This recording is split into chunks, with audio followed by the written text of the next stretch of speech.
The Nether never stops updating. And if you thought there weren't enough Nether mobs sub, then Nether fear. Because a brand new one just got added to the game. And we're gonna learn everything there is to know about it. Time for 14 things you didn't know about the Strider mob. Prepare your saddle sub. I'll explain why later. This lava surfing creature could get us into some sticky situations. So maybe consider a fire resistance potion or two as well. Number 1.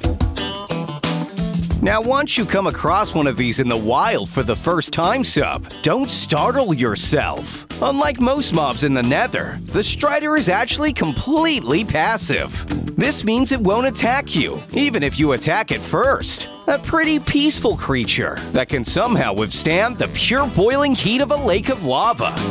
A weird combination if you ask me, but whatever floats your boat, Mojang. Seriously, these Striders are basically a new form of travel in the Nether and are able to walk across the dangerous orange lakes like no other creature can. Number 2. What's up, sub? Oops, sorry. I think I distracted you there. Luckily, you placed a respawn anchor, so you can reappear in the Nether instantly. Looks like you're struggling to find those Striders again now, sub. Well, let me help you out a little. Striders commonly spawn on lava lakes in the Nether waste biome. This is the old Nether biome that we know and love. Striders spawn at Y level 31 or below, so your best chance would be getting down to that point and scouring the lakes. Number 3. Right on cue. There's a pack of Striders now, sub. They seem to be pretty far out of the way, though. How can we get their attention?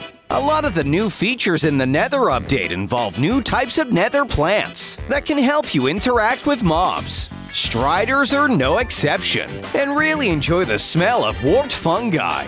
Grab a few of these from the Warped Forest, and you'll be able to attract some Striders of your own. Striders can actually be bred with fungi, much like how regular animals can with wheat and seeds. Their little babies are even cuter.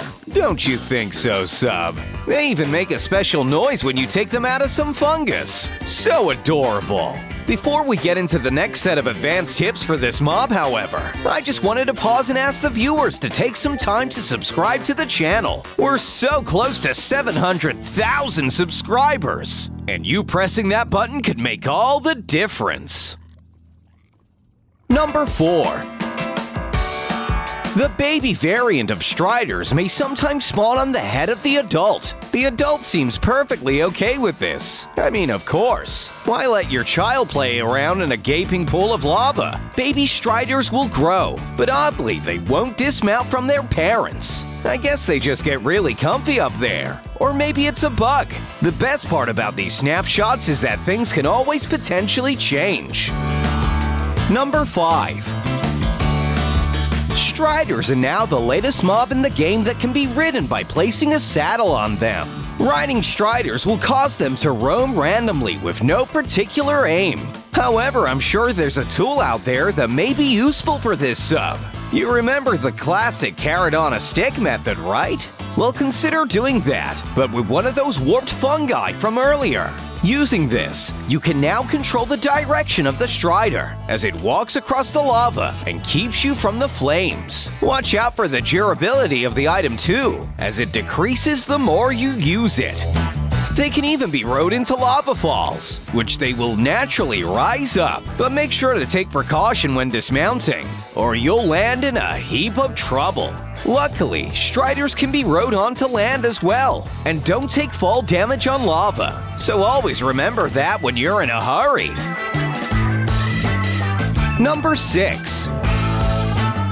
Sometimes, the new zombified piglin mob will actually spawn on a Strider.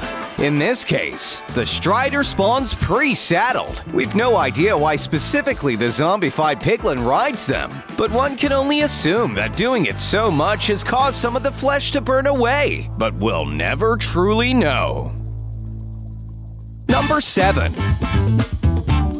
If you find one of these zombified piglins riding a strider, don't attack. Just like the regular hive mind mechanic of piglins, attacking a zombie will cause all of them to go aggro, even the ones on the striders. Striders will move towards you and give chase, meaning you won't even be able to outrun them by using a lava pool. They can just walk right on over.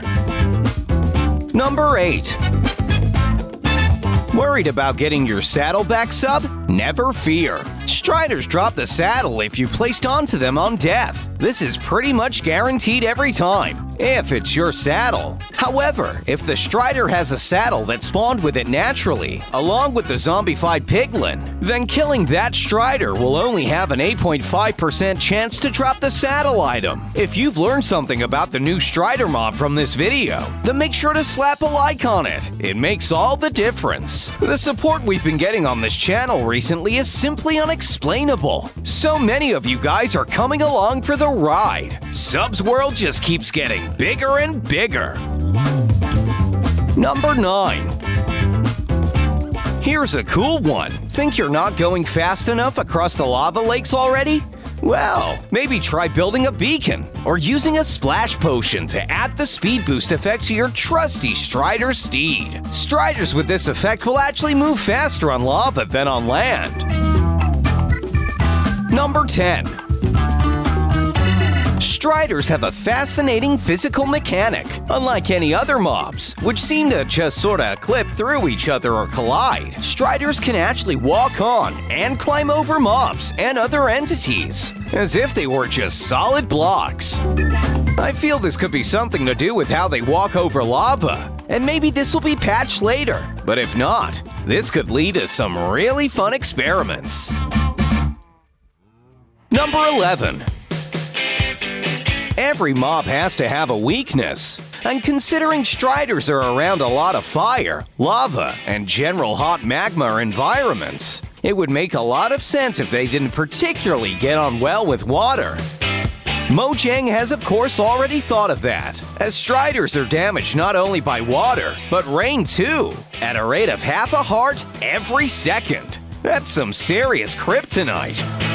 Striders will take damage from rain, even if they're in lava, so make sure to keep them covered up if you bring any back to your overworld farm. Striders will currently not be harmed when hit by a splash water bottle or by standing in a cauldron filled with water. They're also not harmed by snowfall or snowballs. But this could be changed to be more consistent with a creature's behavior in a later snapshot. Number 12.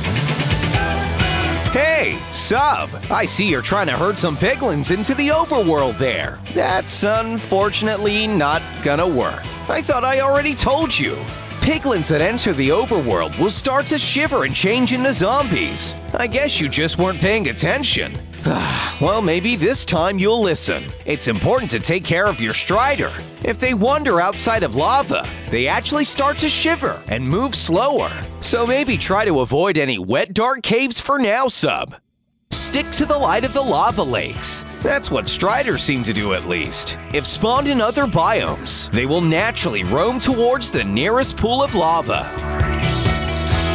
Number 13. Hey, sub! Did you know you can actually lead a strider? No, not that sort of leading. We already covered leading them with warped fungi. I mean, you can actually lead them, you know, with the lead item. Using this, you can bring your strider on adventures with you, without worrying about it running away. Seems like Mojang really wants this mob to be your new nether sidekick, and a trusted friend. I sure wish you could add chests to it though. Number 14. Last but not least, you can't add a new mob to the game without adding it to the Parrots and the Bats achievement. First, you'll need to breed one of every type of mob, and then you'll need to track down your own pair of striders. Feed them fungus, watch the cute little baby strider run around for a bit, and you're done. Nice job, sub! We'll catch up with you next time. Bye-bye.